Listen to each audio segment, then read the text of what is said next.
Eliza Mercer's hands were still trembling when the silver tray hit the floor. Every head in the grand hall turned. Every eye landed on her. And in that terrible silence, Eleanor Ashford, the most powerful woman in 3 counties, slowly rose from her chair, stared across the room, and went completely pale. Not from anger, from recognition. If you've ever been overlooked, dismissed, or made to feel like you don't belong, this story is for you. Subscribe to our channel. Follow Eliza's story all the way to the end, and drop a comment telling us what city you're watching from. I want to see how far this story travels. The morning Eliza Mercer dropped the silver tray was not the morning her life changed. Her life had already changed 3 years ago, on a Tuesday in November, when a lawyer with ink-stained fingers and a voice like gravel delivered a single sentence that dismantled everything she had ever known. Miss Mercer, I regret to inform you that the estate, the accounts, and all holdings have been transferred. There is nothing left for you here. She had stood in that office without crying. She had nodded, folded her hands, and walked out into the cold Massachusetts air as if she were simply stepping out to run an errand. That was the kind of woman Eliza Mercer was. The kind who did not fall apart in front of men who expected her to. But that had been 3 years ago. And now she was here inside the Ashford estate, balancing a silver tray loaded with tea service, wearing a gray servant's dress that was slightly too long at the hem. Moving through a grand hall she once might have entered as a guest. She was not a guest. She was the help. And she had worked very hard to make sure no one looked at her long enough to realize she had ever been anything else. The Ashford estate sat on the edge of a wide river valley just outside Harwich, Massachusetts. The kind of property that made strangers slow their horses to stare. 300 acres, a stone manor house with white columns, stables that held 12 horses and smelled of clean hay and money. Sebastian Ashford had inherited it at 26 when his father died of a fever and left behind more debts than anyone had suspected. Sebastian had spent the better part of 8 years quietly, methodically paying every one of those debts back, earning a reputation as a man of his word, in a region where that counted for something. He was 34 now, broad-shouldered, spare, with words, the kind of man who walked into a room and made the room feel smaller simply by occupying it. His workers respected him. His neighbors regarded him with careful deference. His mother adored him and also frequently exasperated him. Eleanor Ashford was 61 years old and had survived a difficult marriage, 3 New England winters that killed cattle by the dozens, and the slow dissolution of a family she'd built from nothing. She was not a woman who missed details. She noticed the way the kitchen girl hummed while she worked. She noticed when the ledger figures were off by 6 cents. She noticed the particular way Eliza Mercer held a tray, not like a woman born to service, but like a woman performing service. Eleanor had been watching Eliza for 2 weeks before she said a single word to her. The morning of the tray was a Friday. Sebastian had arrived home the previous evening with a woman on his arm. Miss Victoria Langdon, 22 years old, the daughter of a merchant from Boston with investments in shipping and a laugh that carried 3 rooms over. Victoria was beautiful in the way that required constant maintenance. She wore pale yellow. She smiled at everyone. She had looked directly through Eliza, as though Eliza were part of the furniture. Eliza had not minded. Being invisible was the whole point. She carried the breakfast tray into the east sitting room, where Eleanor sat alone with her embroidery, and she was 3 steps from the low table when her heel caught the uneven edge of the rug, the same rug she had navigated without incident every single morning for 5 months, and the tray lurched. She caught herself. She did not fall. But the tray tilted hard to the left, and the silver pot struck the edge of the table, and the sound that rang through the room was sharp and final like a judge's gavel. Every piece of china rattled, tea sloshed, 1 cup rolled and cracked against the floor. Eliza crouched immediately, gathering the broken pieces with careful hands. "Leave it," Eleanor said. Her voice was not unkind, but it was the voice of a woman who expected to be obeyed. Eliza straightened. She kept her eyes down. "I'm sorry, ma'am. I'll fetch a cloth and—" "I said leave it." A pause. "Look at me." Eliza looked up. Eleanor Ashford was watching her with an expression Eliza could not immediately name. It was not irritation. It was not the cool condescension of a woman reminding a servant of her station. It was something older and stranger, the expression of a person who has just seen a ghost they weren't certain still existed. "What is your name?" Eleanor asked. Quietly. "Eliza, ma'am." "Eliza Mercer." The silence that followed lasted exactly 4 seconds. Eliza counted them. Then Eleanor said very carefully, "Mercer." "Yes, ma'am." Another pause. "You may go." Eliza went. She walked back down the hallway to the kitchen, set the empty tray on the work table, and stood for a moment with both hands flat against the surface, pressing her palms into the cool wood until her heartbeat slowed. Clara, the kitchen girl. 17, red-haired, constitutionally incapable of silence, looked up from where she was scrubbing a pot. "You all right?" Clara asked. "You look like you've seen a haunt." "I'm fine." "You don't look fine. You look like you need to sit down." "I don't need to sit down." Eliza picked up a cloth and began wiping the tray with unnecessary focus. "Mrs. Ashford will want fresh tea. Put the kettle on." Clara put the kettle on, watching Eliza sideways. "She say something to you?" "She asked my name." "Well, that ain't unusual. She asks everybody their name." "She asked it like she already knew it." Clara was quiet for a moment, which for Clara was significant. Then, "You reckon she does?" Eliza did not answer because the answer she had was not one she could afford to say out loud. She had come to Harwick the previous autumn under a name that was not false. Eliza Mercer was. Her name had always been her name, but under circumstances she had deliberately left vague. She'd told Mr. Dunn, the estate's steward, that she was looking for domestic work, that she had experience in household management, and that she required nothing beyond room board and fair wages. Mr. Dunn, a practical man with 6 positions to fill before the winter set in, had hired her without excessive inquiry. That was what she had been counting on. What she had not counted on was Eleanor Ashford. The truth was, this Eliza Mercer's father had been a business partner to the late Edmund Ashford Sebastian's father. Not a partner in any formal sense that a court of law would recognize now, but a partner in the old way, the way that had been built on handshakes and shared risk, and a letter of agreement that had since been lost or misplaced, or perhaps something worse than either. When Edmund Ashford died, something had died with him. An understanding. A debt.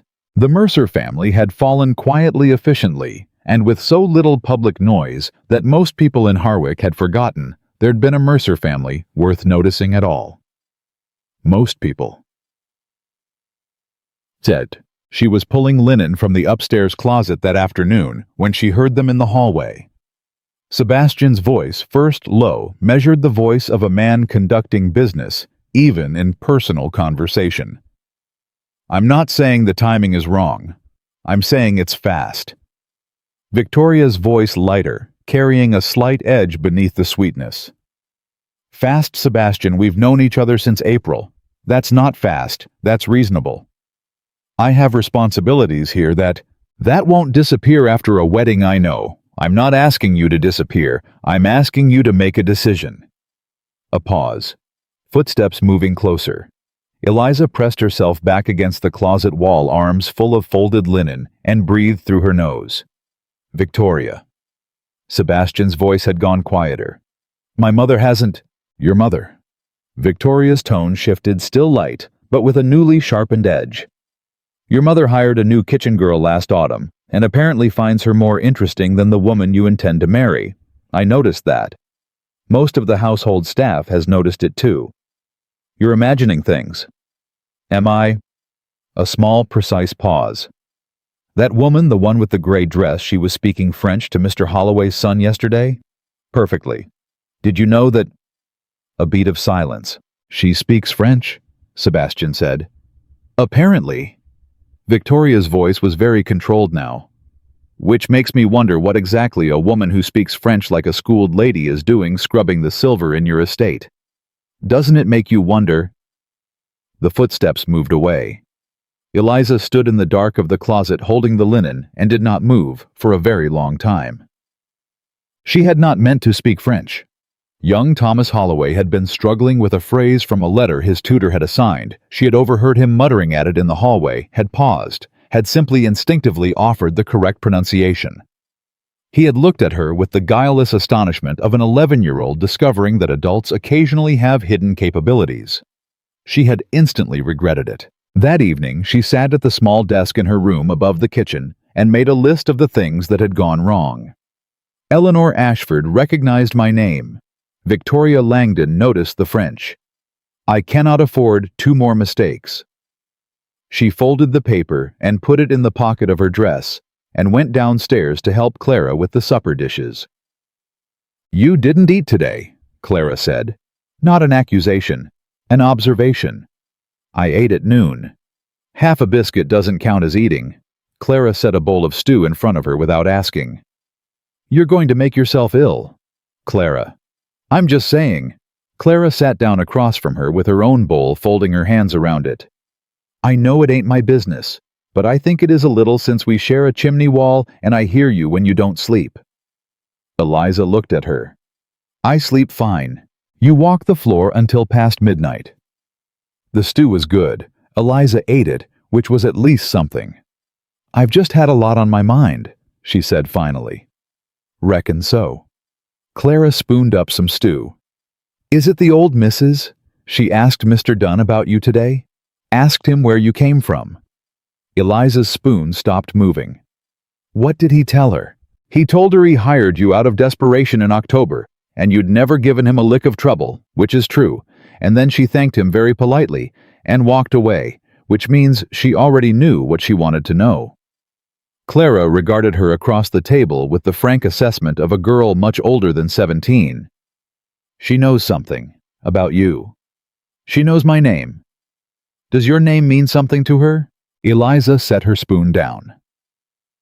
Outside the kitchen window, the summer night was moving through the trees, and the sound of it was so quiet and ordinary that she felt the contrast of it like a stone pressed against her chest. "It might," she said. "It might mean quite a lot." 3 days later, Eleanor Ashford sent word that she wished to see Eliza in the library. Not the sitting room. The library. Eliza changed her apron, smoothed her hair, and told herself that whatever happened in that room, she would not panic, and she would not lie. She had been many things in the past 3 years, reduced, overlooked, invisible. But she had not been dishonest. She was not going to start now. The library was lined floor to ceiling with books, the kind of collection that took 3 generations to build. Eleanor was seated in the high-backed chair by the window, her hands folded on the armrests, her expression entirely composed. "Close the door," Eleanor said. Eliza closed it. "Sit down." There was a single chair positioned across from Eleanor's. Eliza sat in it and did not fidget. Eleanor studied her for a long moment. "Your father's name was James Mercer." It was not a question. "Yes, ma'am." "He was in business with my late husband. Timber contracts, river transit rights. Beginning in 1803. "Yes." "Those contracts were never dissolved. They were lost during the settling of my husband's estate." Eleanor's voice was absolutely steady. "I believe that word 'lost' is being used with a great deal of generosity." Eliza said nothing. "I have been looking for you," Eleanor said, "for 2 years." The room was very quiet. "You've been looking for me," Eliza repeated. "Don't repeat my words back to me, child. I know what I said." But Eleanor's voice had lost its edge. Something in it had softened, not to sentiment exactly, but to something that looked like the approach of sentiment. "Your father died owing nothing. He was owed a very great deal, and I have spent 2 years trying to correct that, and then you walked into my house carrying a tea tray." Eliza's hands resting in her lap were completely still. "I didn't know you were looking," she said. "I know you didn't." Eleanor looked at her with something that in another woman might have been regret. "That was also my fault. I should have looked harder. I should have looked sooner." A pause. "The ring you found in the garden, the signet ring near the old stone wall, that was not an accident." Eliza went completely still. She had found the ring 6 days ago, half buried near the low wall at the edge of the east garden. A man's ring, heavy silver with a crest she almost recognized and couldn't explain why. She had pocketed it, she didn't know why she'd pocketed it, and kept it in the drawer of her night table. "You put it there," Eliza said. "I did. To see if I would recognize it. To see if you were who I believed you were." Eleanor uncrossed her hands and placed them flat on her knees. "It was your grandfather's ring, Eliza. Edmund took it as collateral on a debt that was later repaid, and then he died before he could return it. I have had it for 11 years, and I have been waiting to give it back to the person it belongs to." The silence that followed was the longest Eliza had sat through in 3 years. She had learned in the years since the lawyer and his ink-stained fingers to hold herself very still in moments of great disruption. To not let her face betray the interior earthquake that was rearranging everything she'd built from rubble. She held still now. "You should know," she said, "that I did not come here to make a claim. I came here because I needed work, and this was honest work, and—" "I know why you came." Eleanor's voice was the quietest it had been. "And I know what it cost you to come here. James Mercer's daughter washing linen in my house. That is not a thing I take lightly, and I will not pretend otherwise." She rose from her chair slowly, the way a woman of 61 rises who has never asked for help and never will. "There is a ledger in the 3rd drawer of that desk. I would like you to look at it." Eliza looked at the desk. She looked back at Eleanor. Then she stood up, walked across the room, opened the 3rd drawer, and pulled out the ledger. It was old, its leather cover worn soft with handling. She opened it to the first page, and she read the names at the top. Ashford and Mercer River Transit Agreement, 1803, and something that she had been holding so tightly for so long that she'd forgotten it had a shape finally quietly let go. Her hands were shaking. She didn't try to stop them. "I don't know what this means," she said, though they both knew she was lying. "It means," Eleanor said from behind her, "that you are owed, and that I intend to see you paid in full." A pause. "But that is a conversation that will require my son to be present, and that conversation is going to be considerably more complicated." Eliza closed the ledger. She held it against her chest. "Because of Miss Langdon," she said. "Because of several things." Eleanor moved toward the door, then stopped. "You will continue your duties until I have spoken to Sebastian. You will say nothing to anyone, and you will put that ring on it belongs to you, and I will not have it sitting in a servant's night table any longer." She left. Eliza stood alone in the library, holding a ledger with her family's name on the cover, in a house where she'd been washing the silver for 5 months, and she thought about her father. About the specific way he used to say, "A debt is a living thing, Eliza. It doesn't die just because the man who owes it does." And she pressed the ledger harder against her chest and breathed. Outside the library window, she could hear Victoria Langdon's laugh carrying across the lawn, bright and untroubled, and entirely certain of its place in the world. And somewhere below, the sound of Sebastian Ashford's boots on the stone floor moving through his estate, with the deliberate confidence of a man who believed he understood everything happening inside it. He was about to discover how wrong he was. She did not sleep that night. Eliza lay on the narrow bed above the kitchen, with her grandfather's ring on her finger. Heavy, unfamiliar, the metal still cold hours after she'd put it on, and stared at the ceiling, while the house settled around her into silence. Clara's soft breathing came through the chimney wall. The clock in the downstairs hall struck 12, then 1, then 2. She turned the ring around and around on her finger in the dark. She had spent 3 years learning to want very little. That was the discipline of it, the daily practice of shrinking her expectations down to what was achievable, what was safe, what would not leave her exposed. A warm room, honest wages, anonymity. Those were the things she had permitted herself to want, and she had arranged her life around them with the kind of careful precision that other people reserved for ambition. And now Eleanor Ashford had put a ledger in her hands and told her she was owed. The word kept circling. Owed. Not charity, not pity. Owed. She pressed the ring flat against her palm and made herself breathe slowly, and she thought, whatever happens next, do not let them see how much it matters. Because that was the other discipline she had learned, the one that lived beneath all the others. When you have lost everything, once you do not let anyone see how badly you want to keep the next thing. Not until it is already yours. Morning came the way summer mornings did in Massachusetts, too bright, too early, indifferent to whether anyone inside the house had slept.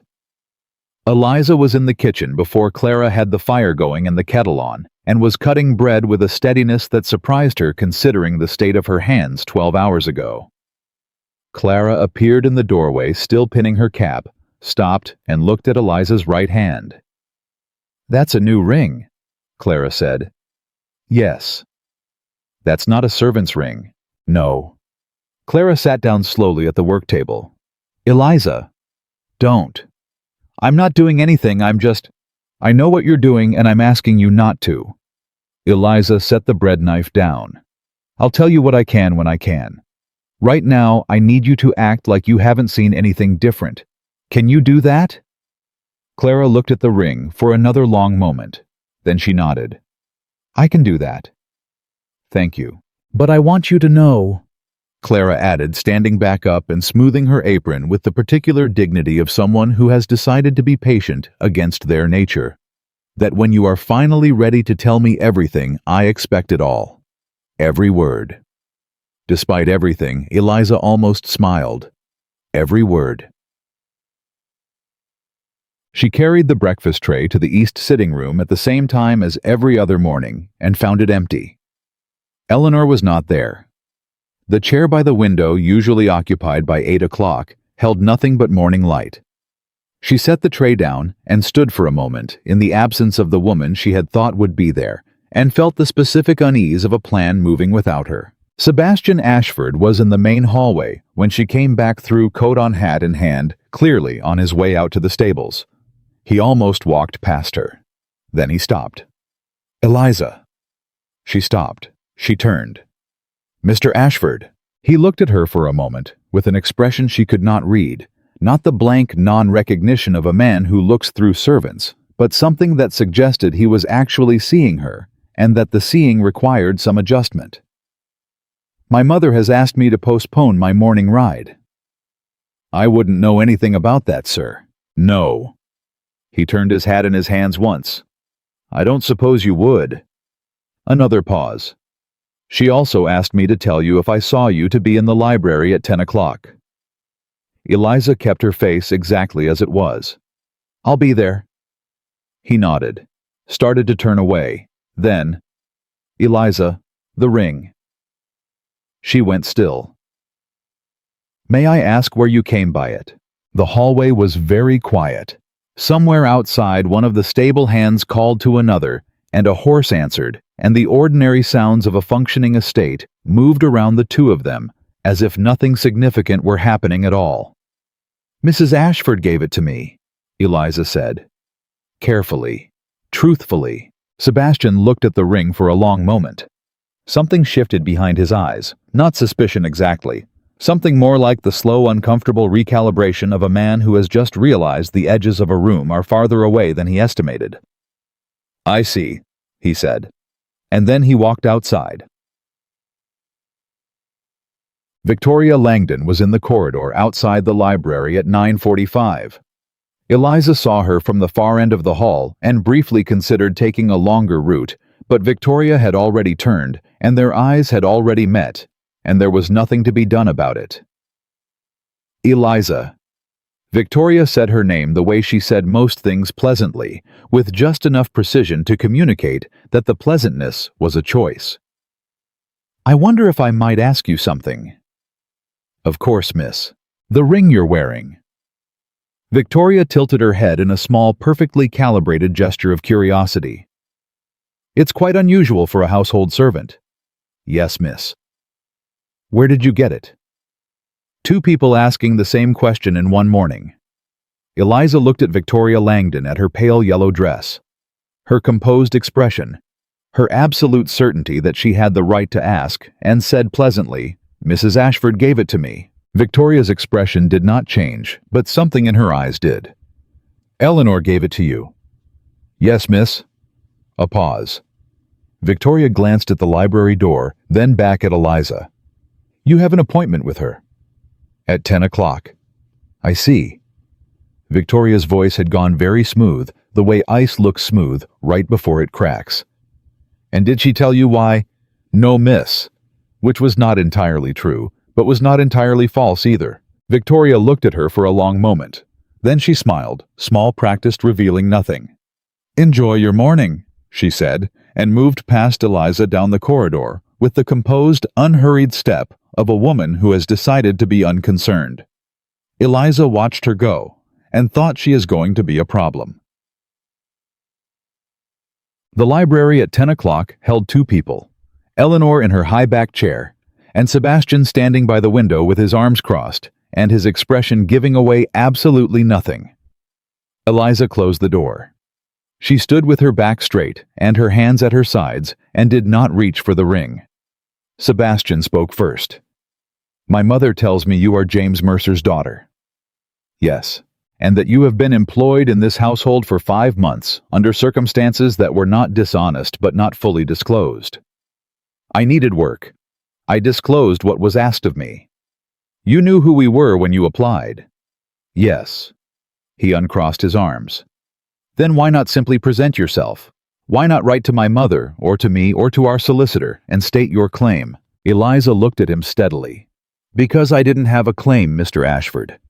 I had a memory of my father telling me that your father was a man of his word, and I had a lawyer telling me there was no documentation to support that memory. Those are not the same thing as a claim." Something moved across Sebastian's face. "You could have said something." "To whom?" Her voice was quiet, but it carried. "To the lawyers who told me there was nothing. To the neighbors who watched my family's name disappear without a word. I had nothing to present, sir. Nothing that any court in Massachusetts would look at twice. So I did what I could do, which was find honest work and keep myself intact." She paused. "I did not come to this house to make trouble. I came because I needed wages." The room was very quiet. Eleanor, who had said nothing, said now, "Show him the ledger." Eliza crossed to the desk, opened the third drawer, and laid the ledger on the surface between them. Sebastian looked at it for a long moment without touching it. Then he picked it up, opened the first page, and read. The silence that followed was a different kind of silence. Not the silence of a confrontation, but the silence of a man who has just discovered that the room he thought he understood has a door in it he never noticed. "This is dated 1803, he said. "Yes." "My father signed this." "Yes." "And yours?" "Yes." He turned the pages slowly. His jaw had set in the particular way of a man working through something that requires him to significantly revise what he believed to be true.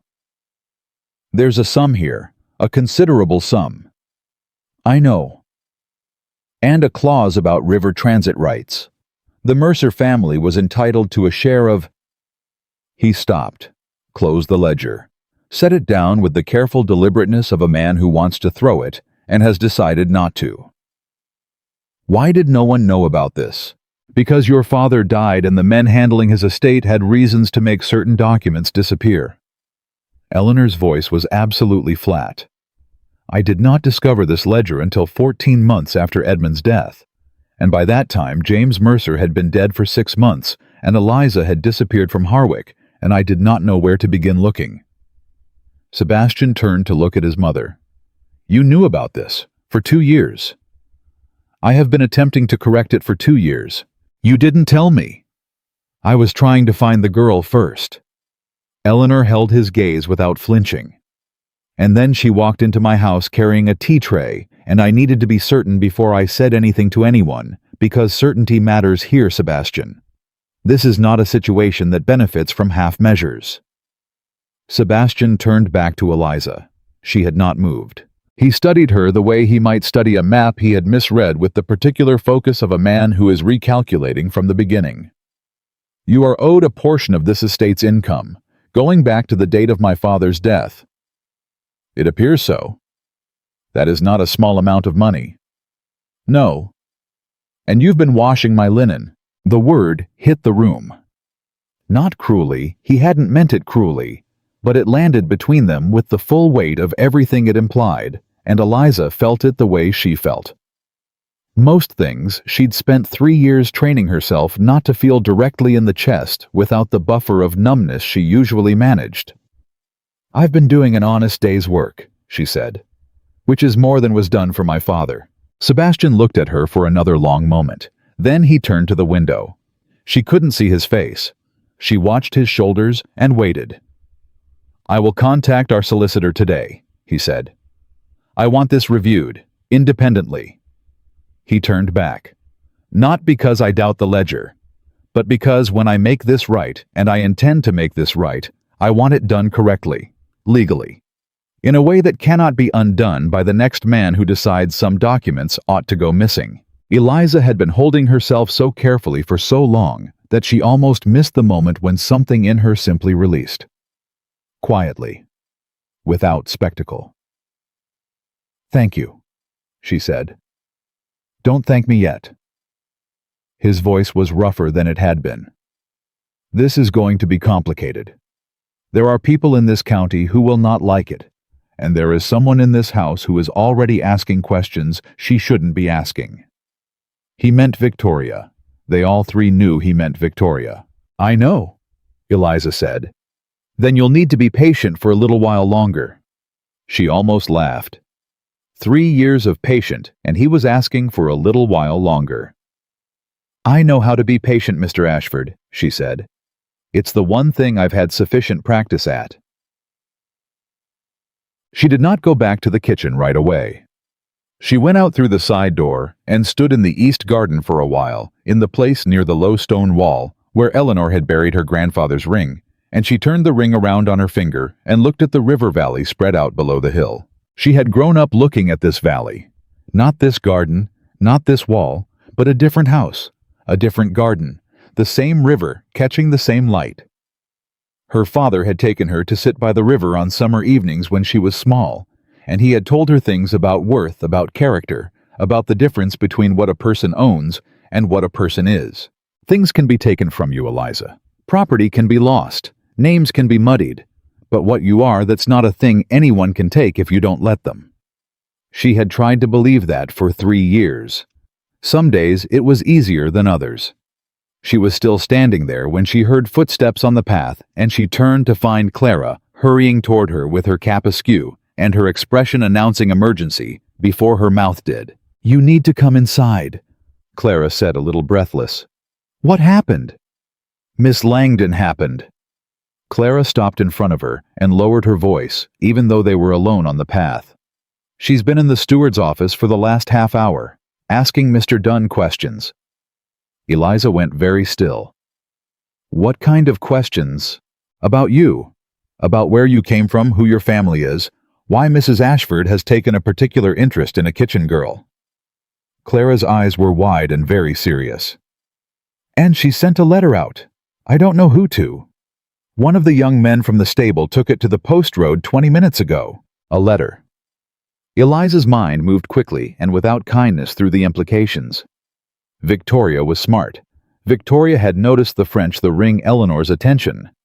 Victoria had connections in Boston, merchant connections, legal connections, the kind of social network that ran on information and moved fast when it needed to. If Victoria found out the truth before the solicitor confirmed the ledger, before Sebastian had completed his review, before anything was officially and irreversibly in order. How long before a letter from here reaches Boston? Eliza asked. 3 days, maybe 2 if the rider's fast. 2 days. All right. Eliza turned back toward the house. All right. Clara, I need you to do something for me. Name it. I need you to find out who that letter was addressed to. Clara squared her shoulders with the efficient determination of a girl who has been waiting her whole life for someone to give her an important task. I'll find out, she said. But Eliza, what is this? What's really happening? Eliza looked at her at Clara's open, worried face, at the morning around them, at the estate rising up behind them with all its weight and history, and the particular cruelty of things that have been wrong for a long time without ever quite being righted. "My father built something," she said, "and someone took it from him after he died. And now I'm going to get it back." She paused. "That's what's really happening." Clara was quiet for a moment. Then she said very simply, "Good." They walked back toward the house together. Eliza's hand was steady. The ring caught the morning light as she reached for the door, and she did not hide it, and she did not look away from it, and she thought 2 days. She had survived 3 years. 2 days was nothing. But somewhere in the back of her mind, below the steadiness and the patience and the discipline of a woman who had learned to want very little something else, was moving now something older and more dangerous than patience. Something that felt for the first time in a very long time like hope. And she was terrified of it, because hope in her experience was the thing that hurt the worst when it broke. But she kept walking, she kept her head up, and she did not take the ring off. Clara came back at noon with her apron twisted in her hands and her face carrying the particular expression of someone who has learned something they wish they hadn't. "The letter," she said, pulling Eliza into the narrow space behind the kitchen stairs. Her voice dropped to barely above a breath. "It was addressed to a Mr. Richard Holloway, in Boston." Eliza felt the name land in her chest like a dropped stone hitting still water. Richard Holloway. Not young Thomas's father, Thomas's uncle. The man who had sat across from Eliza's family lawyer 3 years ago, with his hands folded and his expression composed, and explained very patiently that there was simply no documentation to support the Mercer family's claim to anything at all. The man who had been handling the Ashford estate's legal affairs since Edmund Ashford died. "You're certain?" Eliza said. "I read it myself. The address was right there on the outside, plain as anything." Clara's hands tightened on her apron. "Eliza, who is Richard Holloway?" "He's the lawyer who buried my father's claim." She said it simply without heat, the way you state a fact you have carried so long it no longer has the power to surprise you. "He's also apparently still handling the Ashford accounts." Clara stared at her. "Then he's the one who made the documents disappear." "I don't know that for certain." "But you think it." Eliza thought of the ledger of the careful entries in her father's handwriting of the specific clause about river transit rights and the sum that ran to a number she had not let herself calculate, because calculating it made her hands shake. "I think it's not a coincidence," she said. "And I think Victoria Langdon writing to him the same morning Sebastian sent for the solicitor is also not a coincidence." "What does she get from it?" Clara asked. "Victoria, I mean. Why does she care who you are?" "Because if I am who that ledger says I am," Eliza said slowly, "then the income this estate has been collecting for 11 years is partially mine. And if that becomes legally established, if Sebastian publicly acknowledges it, then the woman he marries does not step into quite the same position she expected to step into." She paused.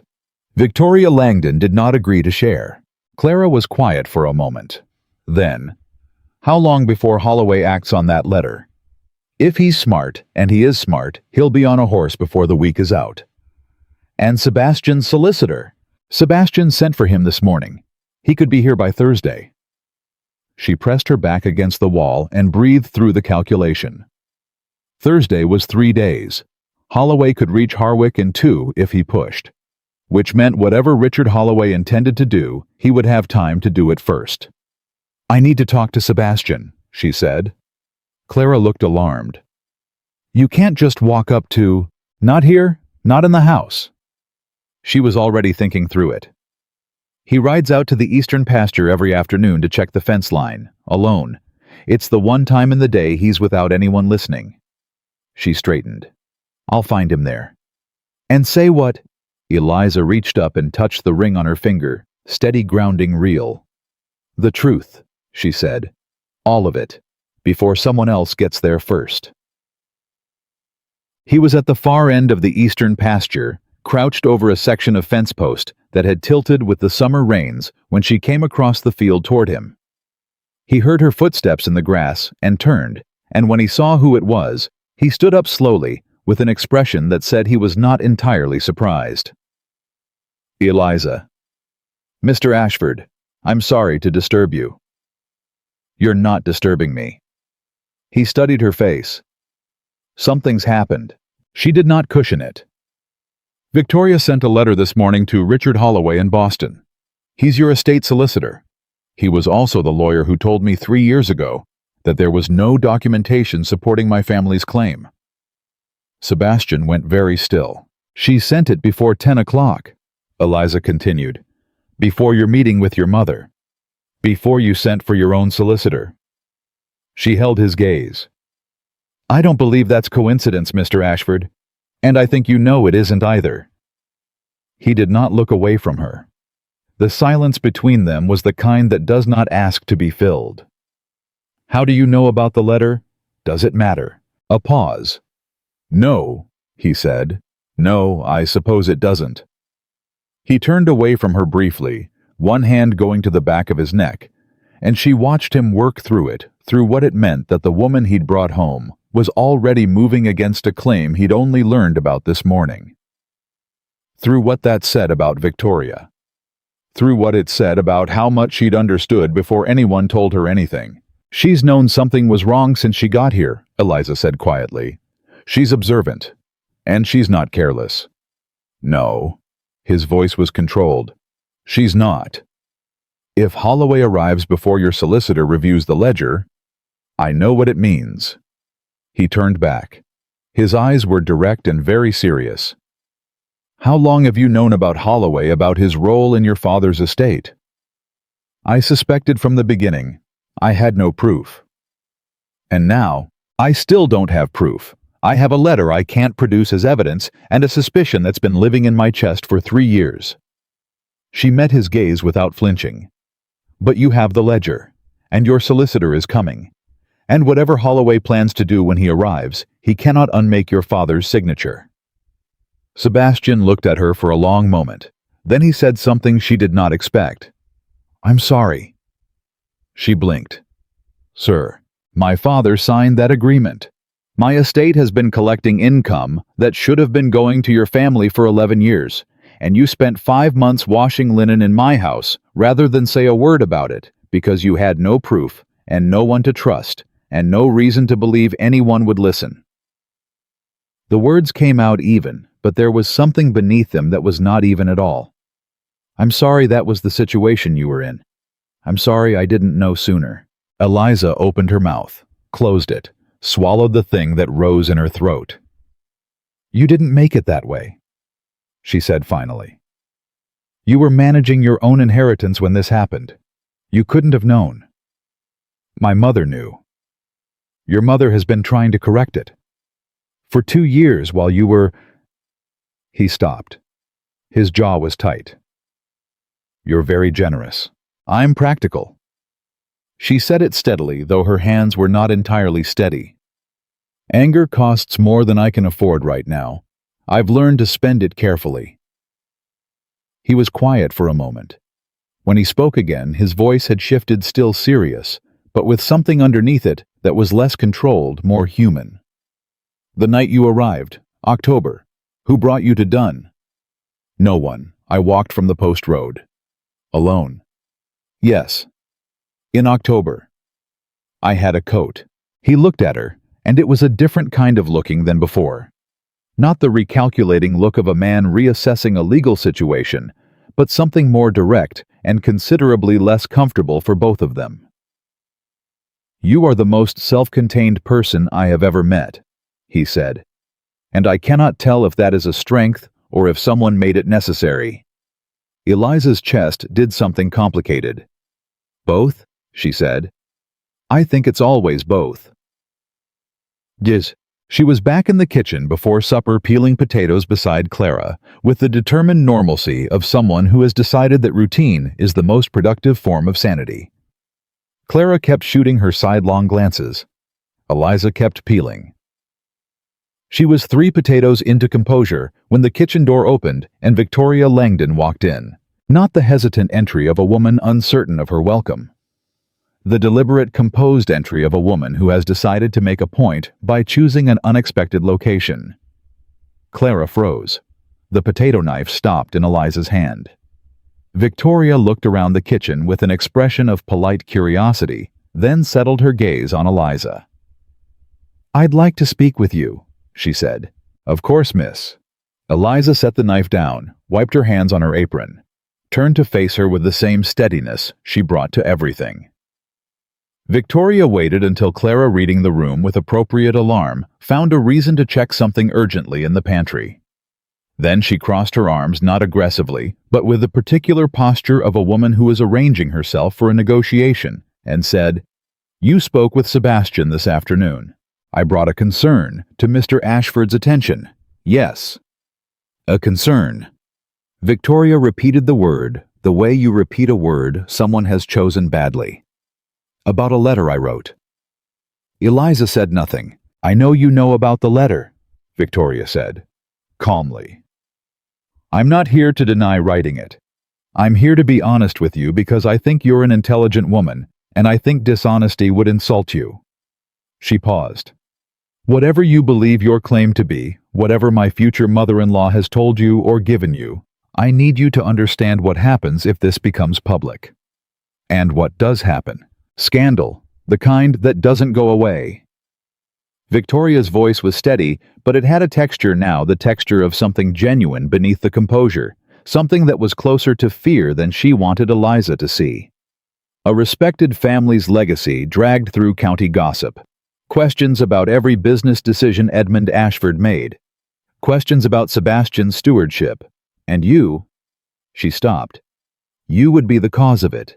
Whatever you receive, you would spend years being the woman who broke the Ashford name. Or, Eliza said quietly, I would be the woman to whom the Ashford name owed a debt and whose willingness to settle it privately saved everyone considerable difficulty. Victoria looked at her sharply. "I am not here to cause scandal," Eliza continued. "I have never been here for that. What I want is what was my father's fairly documented, legally settled, privately resolved. I don't need public vindication." She held Victoria's gaze.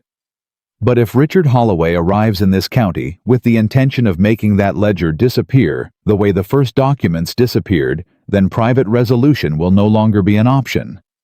Because I will not be silenced twice." The kitchen was very quiet. Victoria stared at her for a long moment. Something moved behind her eyes, the particular recalibration of a woman who came in expecting one kind of conversation and has found herself in a completely different one. "You know about Richard Holloway," she said slowly. "I know considerably more than anyone in this house has assumed." "How?" "Because I have been putting it together for 3 years." Eliza kept her voice level. "I didn't come here with nothing, Miss Langdon. I came here without documents. Those are not the same thing." Victoria uncrossed her arms. She was quiet for a moment, and in the quiet, Eliza could see her thinking, genuinely thinking, not performing composure, but actually working something through. When she spoke again, her voice was different, smaller and more real. "If I write to Holloway again, if I ask him not to come..." Eliza waited. "Would that..." Victoria stopped, started again. "I acted out of fear. I'm not proud of it." It was perhaps the most honest thing Victoria had said since she arrived.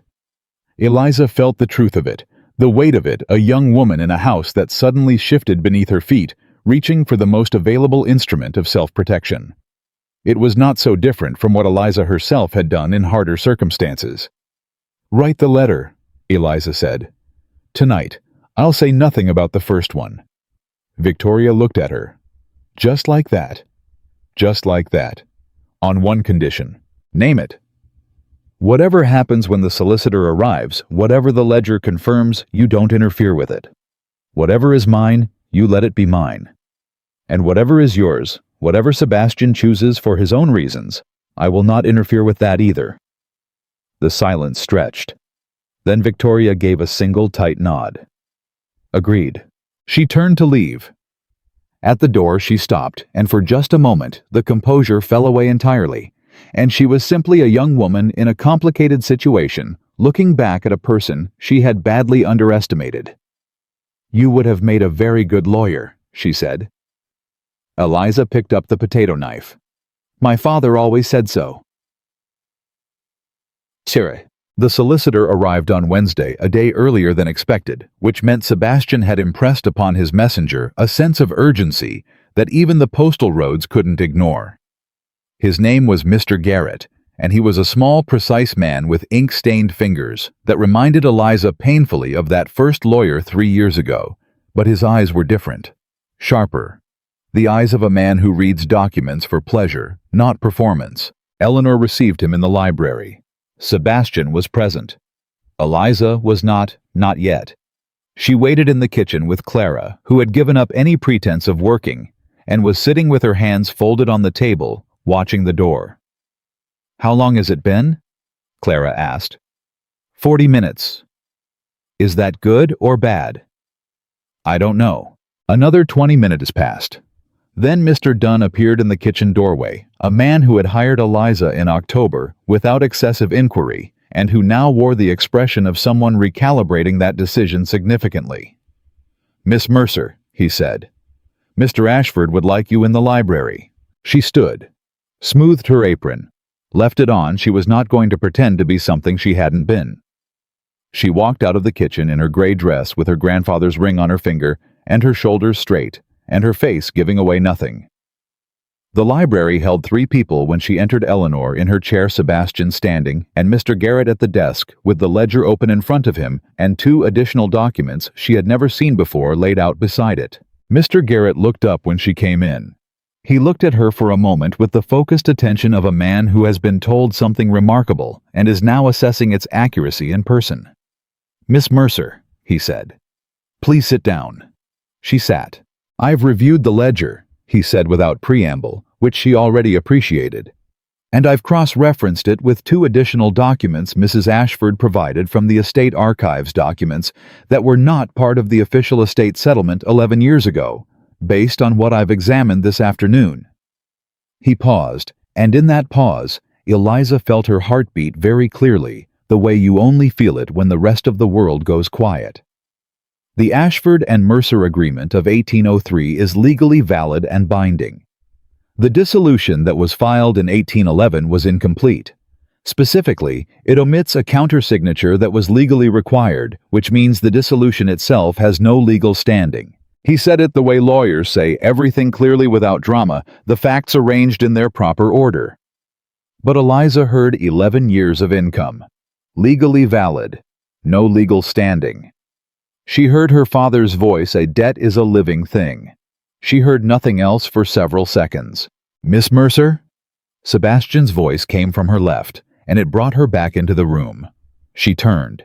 He was watching her with an expression that she did not have a name for, not pity, nothing as condescending as pity. Something more like the expression of a man witnessing something he recognizes as overdue. "Are you all right?" She pressed her hands flat on her knees. "Yes," she said. Her voice came out steady. She was grateful for that. "Yes, I'm all right." And then Eleanor Ashford rose from her chair slowly, deliberately, with the full dignity of a woman who has decided exactly what she is going to do and has no intention of being talked out of it. She crossed the room. She stopped in front of Eliza. And then, in the presence of her son and a solicitor and the God she presumably answered to, Eleanor Ashford inclined her head, a formal, genuine bow. The kind of gesture that meant something, in 1812 Massachusetts, because it was the kind of gesture you could not take back. "This household owes you an apology," Eleanor said, "and a debt. And I intend to begin with both." The ring on Eliza's finger felt warm. Outside the library, the summer afternoon was doing whatever summer afternoons do in different continuous going on, regardless. And inside this room, something that had been broken for 11 years was making the first tentative sound of being repaired. But Eliza did not let herself feel it yet. Not entirely. Not until it was finished. Because Richard Holloway was still out there somewhere. And the letter Victoria had sent had not yet been answered. And hope, in her experience, was the thing you had to earn every single day, right up until the moment it finally permanently held. Richard Holloway arrived on Friday. Eliza knew before anyone told her. She heard the horse on the drive at 10:30 in the morning, a single horse moving fast, the kind of pace that said the rider had not stopped more than necessary. And she set down the linen she was folding, and stood very still, and listened to the sound of him dismounting, and she thought, 2 days. He made it in 2 days, which meant he had left Boston within hours of receiving Victoria's letter, which meant he had not needed time to decide what to do, which meant he had a plan already made, already waiting, and all he had needed was the reason to put it in motion. Clara appeared in the doorway. "He's here," she said. "I know." "What do you want to do?" Eliza picked the linen back up and kept folding. "Nothing," she said. "Not yet." Clara stared at her. "Nothing. Mr. Garrett is still in the house. He stayed last night at Sebastian's request. The ledger is already reviewed and documented." She smoothed a crease in the sheet with the flat of her hand. "Holloway arriving now doesn't change what Mr. Garrett has already written down. The only thing it changes is whether Sebastian knows who he's dealing with before or after Holloway has a chance to speak to him alone." She set the folded sheet on the pile. "Go find Mr. Dunn. Tell him I need 5 minutes with Mr. Ashford before he receives his guest. Don't explain why. Just tell him it's important." Clara was already moving before Eliza finished the sentence. Time. She found Sebastian in the front hallway, already moving toward the door, where Holloway was being received by one of the other house staff. He turned when he heard her step, and something in his face shifted he had learned in the last 3 days, to read her expressions with an accuracy that still surprised her. "Holloway," she said quietly. He stopped walking. "He's here. He rode from Boston in 2 days. He didn't come because he heard about the ledger. He came because Victoria told him there was a ledger. There's a difference." She kept her voice low and level. "He's going to tell you the 1803 agreement was a preliminary document, that it was superseded by a later arrangement. He has done this before he did it with my father's claim 3 years ago. He generates paperwork after the fact." Sebastian's jaw was set. "You know this. I suspect it, and I'm telling you now so that when he says it, you don't hear it cold." She held his gaze. "Don't let him speak to you without Mr. Garrett present. Don't receive anything he hands you without Mr. Garrett reviewing it first. And don't—" She stopped, steadied herself. "Don't let him make it about me. He'll try to make it about my credibility, my motives, why a woman in a servant's dress should be trusted over a man with a legal practice. Don't let that be the argument." Sebastian looked at her for a long, still moment.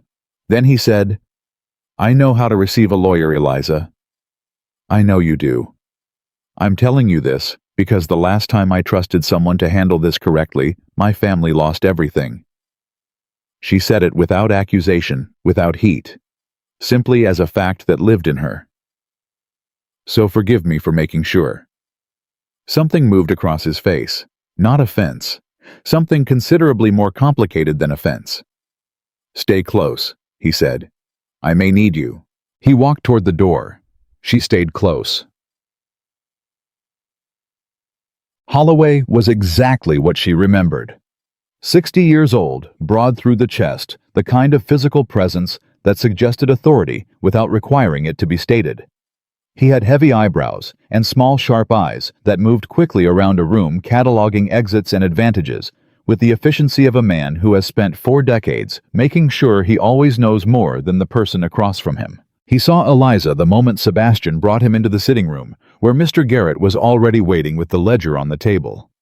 He saw the ring on her finger. Something happened behind his eyes, fast controlled, almost invisible. But Eliza had been watching for it, and she caught it, and she filed it away.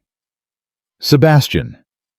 He extended his hand with the practiced warmth of a man who has made a career of seeming trustworthy. "I came as soon as I heard you were having some difficulties." "I didn't say I was having difficulties," Sebastian said. He shook the hand briefly.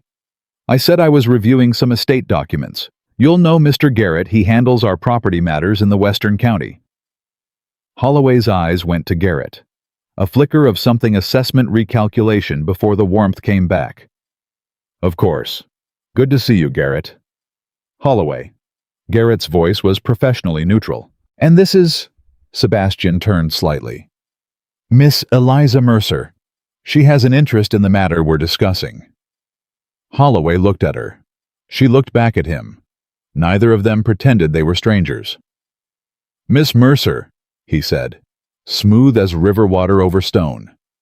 I believe we met briefly some years ago.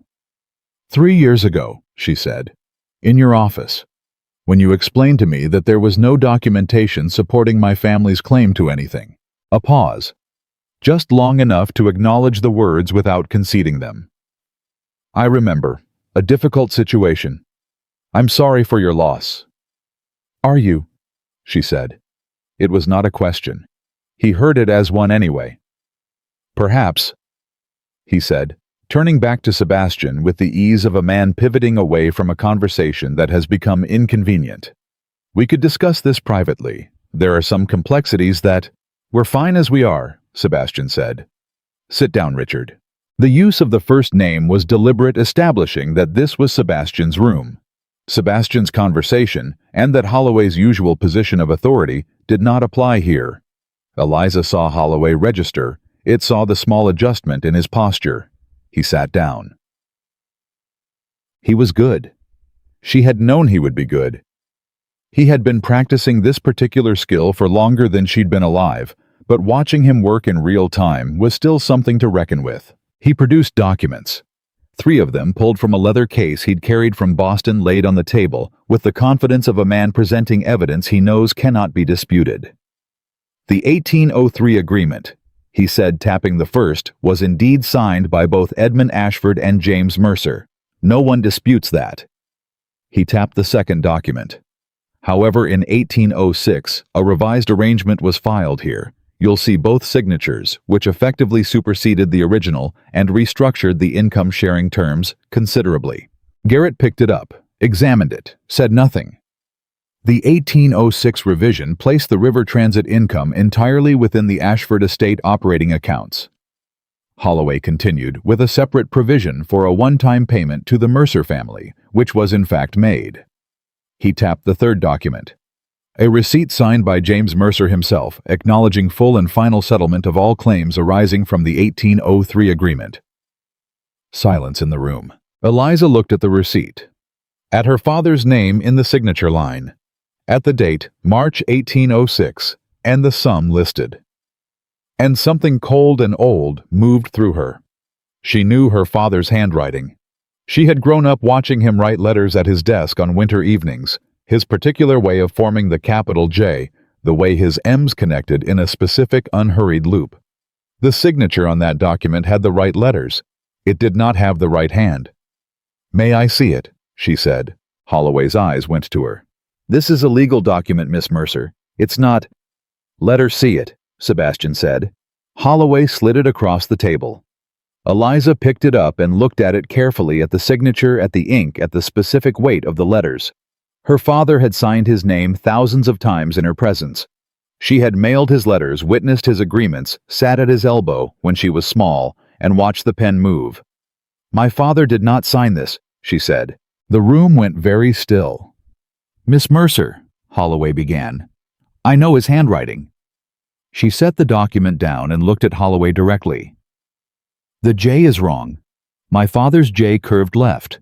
This one curves right. And the date, March 1806. She paused.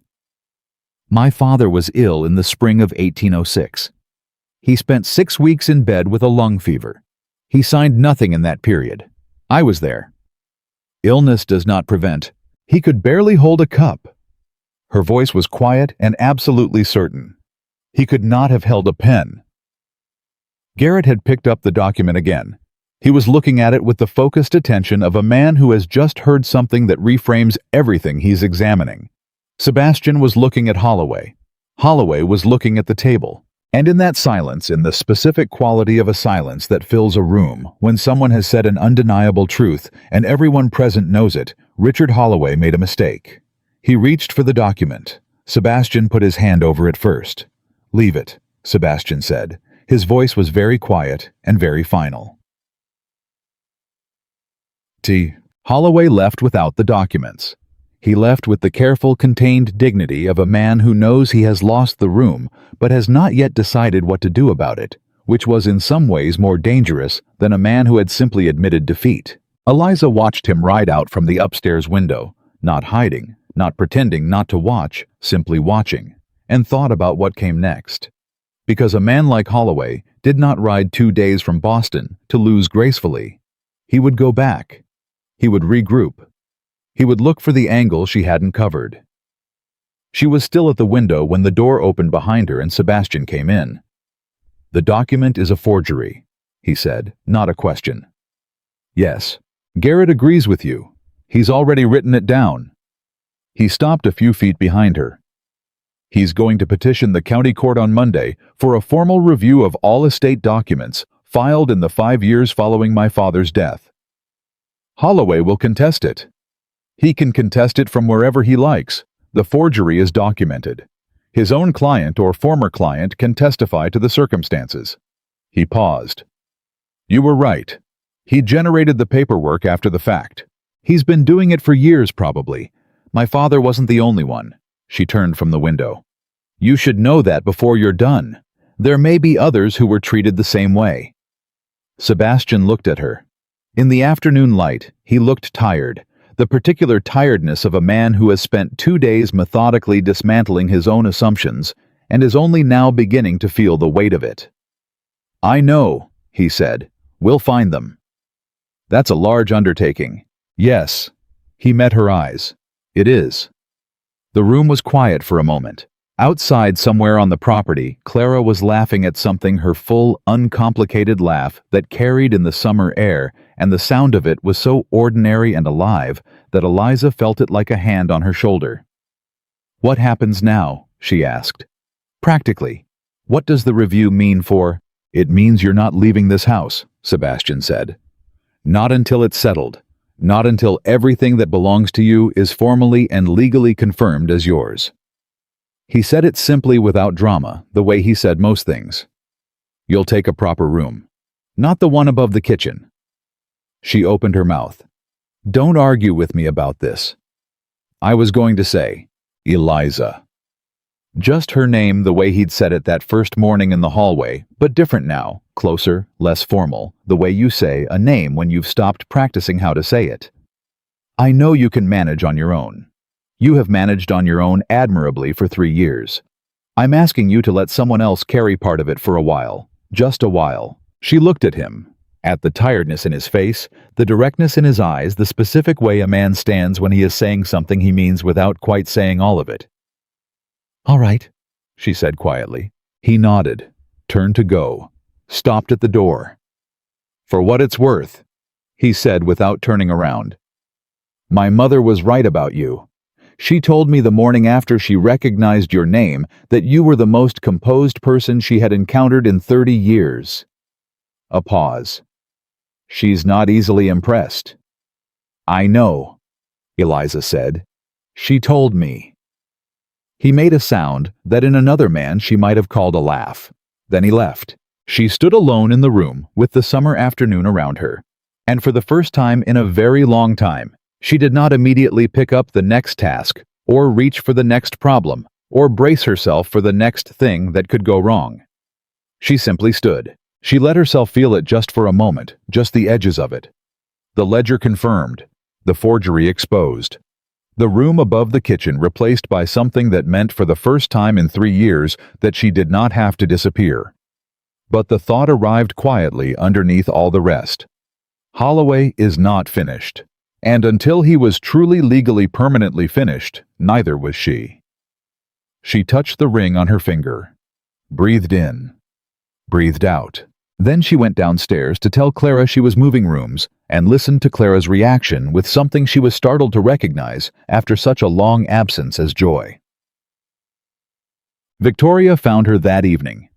Not in the kitchen this time, in the upstairs corridor outside the room that had been prepared for her, a real room with a proper bed and a window that faced east.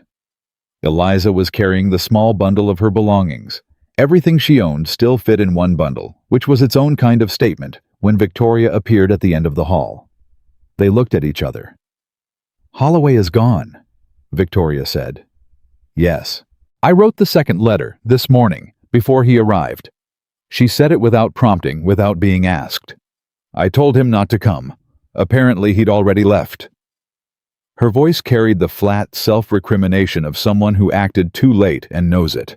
It doesn't matter now, Eliza said. It matters to me. Victoria was very still.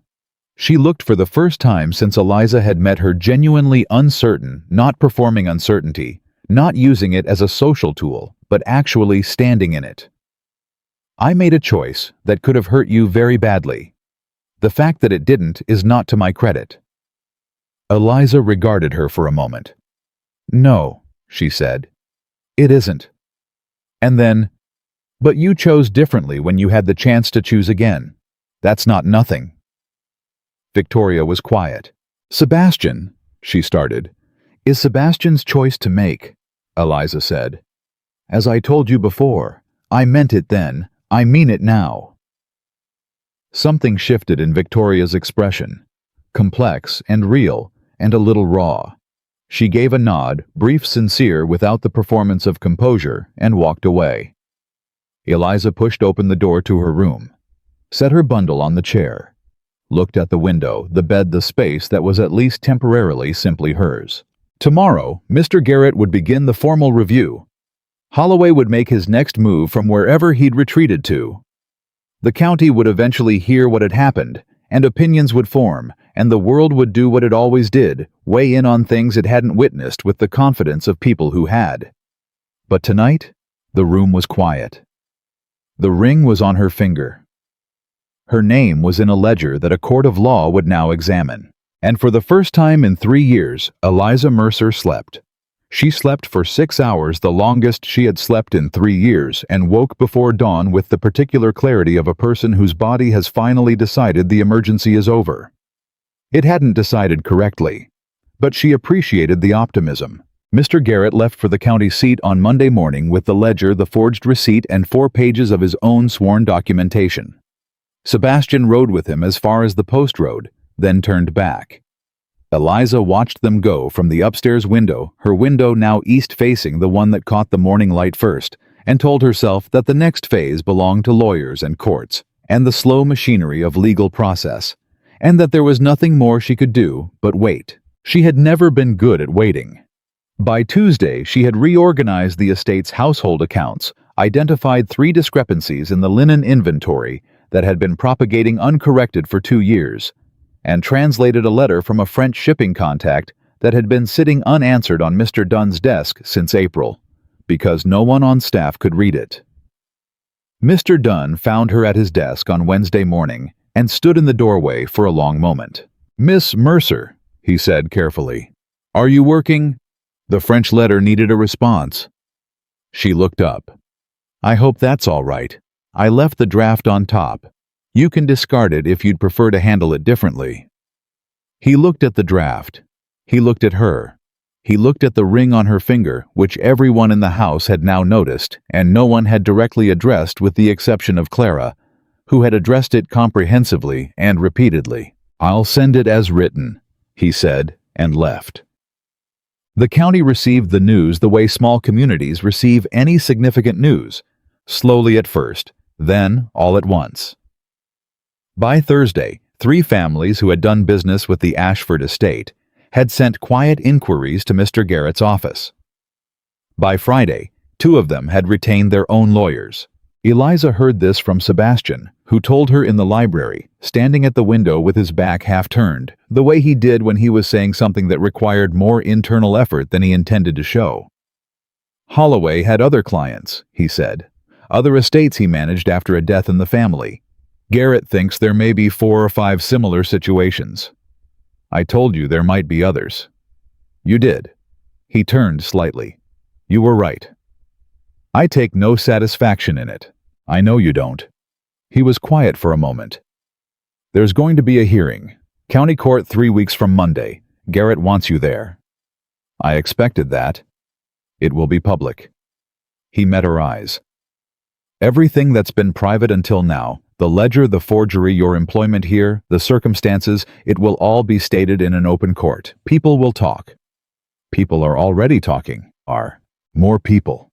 Louder. He held her gaze steadily. I want to make sure you understand what you're choosing. Eliza looked at him, at this man who had spent 8 years methodically repairing his father's debts, who had received the knowledge of his father's deeper failures with a set jaw and a solicitor's visit, who now stood in his own library warning her about consequences she had been calculating longer than he knew. Mr. Ashford, she said, I have been the subject of county opinion before. I survived it. She paused. What I did not survive was the silence. The private disappearing of everything my father built, with no public record, no court, no one to say this happened, and it was wrong. She straightened. I will take the public hearing, gladly. Something in his expression shifted, not visibly, not in a way that anyone else in the room would have caught. But she caught it, because she had been watching his face for weeks now, and had learned its particular vocabulary. Good, he said. And then quieter. I'll be there. You're required to be. It's your estate. That's not why I'll be there. The library was very still. Eliza did not look away from him. He did not look away from her. And in the space between them, across the desk, across the ledger, across 6 months of gray dresses and silver trays, and a ring in a garden, something that had been building since October stated itself without either of them finding words for it. Then Clara knocked on the door and announced that lunch was ready, and the moment broke cleanly, and they both behaved as though it hadn't happened, which was perhaps the most honest thing either of them had done all week. Victoria left on Saturday. She came to find Eliza before the carriage was loaded, not dramatically, not with tears or recriminations, simply appearing in the doorway of the room where Eliza was writing a letter and standing there until Eliza looked up. I'm going back to Boston, Victoria said. I know. Sebastian told me. I imagine he told you the rest of it too. He told me the engagement is ended, by mutual agreement. Eliza set down her pen. I'm sorry. Victoria looked at her with an expression that was several things at once complicated and genuine, and not quite as composed as usual. Are you? I'm sorry that you came here expecting one thing and found another.